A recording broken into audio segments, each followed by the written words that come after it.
24 फरवरी की यूक्रेन पर रूसी हमले के बाद पश्चिमी देशों ने उनकी घेराबंदी के लिए ताबड़तोड़ प्रतिबंधों का ऐलान किया है। भारत को भी चेतावनी दी है कि अगर नई दिल्ली मॉस्को से ऑयल खरीदता है तो नतीजे भुगतने पड़ सकते हैं।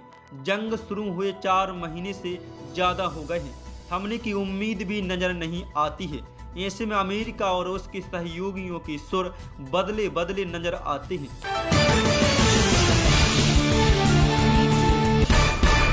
रूसी राष्ट्रपति व्लादिमीर पुतिन ने गुरुवार को ब्रिटिश प्रधानमंत्री बोरिस जॉनसन के मजाक का जवाब दिया है। जॉनसन पर पलटवार करते हुए पुतिन ने कहा कि मेरे मुकाबले जॉनसन को साइट लेंस देखना बहुत बड़ा मजाक होगा।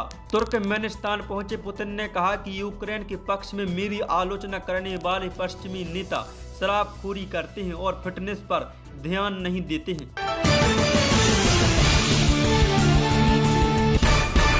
सिंगल यूज प्लास्टिक आज से बंद। केंद्र सरकार ने 1 जुलाई से सिंगल यूज प्लास्टिक बैन कर दी है। सिंगल यूज प्लास्टिक यानी प्लास्टिक से बनी हुई ऐसी चीजें जिसका सिर्फ हम एक ही बार इस्तेमाल करते हैं, इस पर पूरी तरह से प्रतिबंध लगाया जा रहा है। बैन किए गए प्रोडक्ट को बनाने या बेचने पर पर्यावरण एक्ट धारा 15 के तहत 7 साल की जेल एवं 1 लाख का जुर्माना लगाया जाएगा।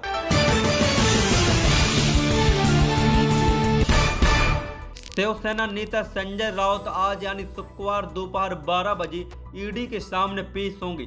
संजय को जमीन घोटाला मामले में समन भेजा गया था। उन्होंने शिवसेना कार्यकर्ताओं से ईडी कार्यालय के सामने इकट्ठा न होने की अपील की है। संजय ने कहा कि सभी जानते हैं कि यह पूरी तरह से राजनीतिक है। केंद्रीय एजेंसी ने मुझे तलब किया है और मैं एक नागरिक के साथ साथ सांसद भी हूं, इसलिए मैं ईडी के पास जाऊंगा।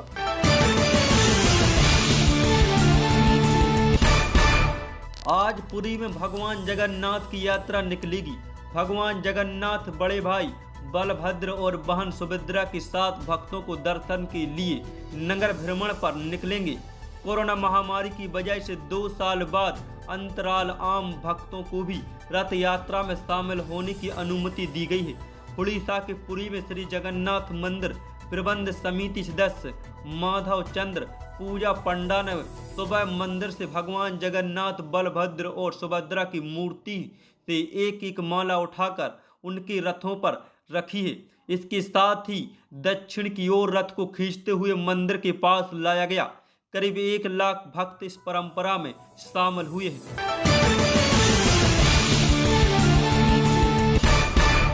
महाराष्ट्र की राजनीति की सियासी अटकलों पर अब पूर्ण विराम लग गया।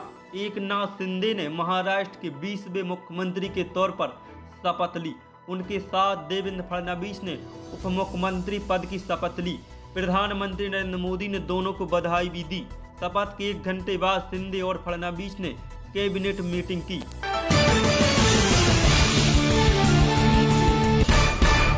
भाजपा ने राष्ट्रपति चुनाव के लिए श्रोमणी अकाली दल बादल से समर्थन मांगा है। भाजपा ने आदिवासी समाज से द्रौपदी मुर्मू को राष्ट्रपति उम्मीदवार बनाया है। इस संबंध में भाजपा के राष्ट्रीय अध्यक्ष जेपी नड्डा ने सुखबीर बादल से बात की। हालांकि सुखबीर ने तुरंत कोई जवाब नहीं दिया। भाजपा उम्मीदवार को समर्थन पर चर्चा के लिए अकाली दल ने कोर मीटिंग बुलाई है।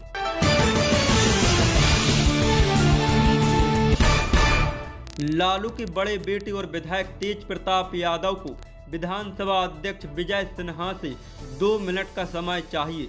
विधानसभा परिसर में उन्होंने पत्रकारों से कहा कि वे विधानसभा अध्यक्ष से 2 मिनट का समय मांग रहे हैं। 2 मिनट अकेले में मिलना चाहते हैं। मीडिया कर्मियों ने जब तेज प्रताप यादव से पूछा कि 2 मिनट के लिए विधानसभा अध्यक्ष से क्यों मिलना चाहते हैं तो उन्होंने मुस्कुराते हुए कहा कि कुछ पर्सनल विषय है, इसलिए 2 मिनट मिलना चाहते हैं।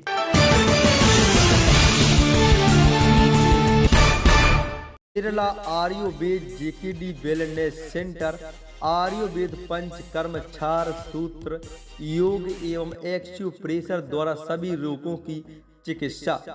टेलीमेडिसिन द्वारा आयुर्वेद की विशेषज्ञ डॉक्टर द्वारा परामर्श। हमारा पता है जेकेडी टावर सुपर मार्केट के पीछे, शिव मंदिर के निकट, गोला रोड, दानापुर, पटना। बेगूसराय में नाबालिग गैंगरेप पीड़िता की लाश उसके कमरे में फंदे से लटकते मिली, परिवार से हत्या बता रहा है। पीड़िता के पिता का दावा है कि उसकी बेटी के पैर जमीन से सटे थे, उसके हाथ पीछे से बंधे हुए थे, ऐसे में वो आत्महत्या कैसे कर सकती है। दावा है कि गैंगरेप के दोषियों ने ही उसकी बेटी को मार डाला। बता दें कि 2 साल पहले 3 लोगों ने उसके साथ गैंगरेप किया था। 8 जुलाई को इस केस की सुनवाई होनी थी, जहां वह आरोपियों के खिलाफ गवाही देने वाली थी।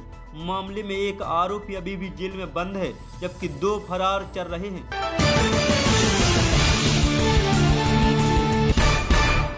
मध्य प्रदेश में दूसरे चरण में पंचायत चुनाव के लिए आज मतदान हो रहा है।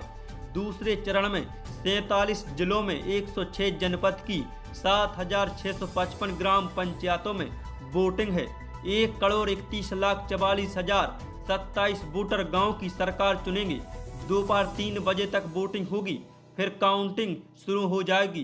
पंच, सरपंच, जनपद और जिला पंचायत सदस्य चुने जाएंगे। इस तरह मतदाताओं को 4 वोट डालने होंगे। अगर पोलिंग बूथ पर 3 बजे के बाद भी वोटर मौजूद होंगे तो उन्हें टोकन दिए जाएंगे। मतदान के लिए 23,967 पोलिंग बूथ बनाए गए हैं।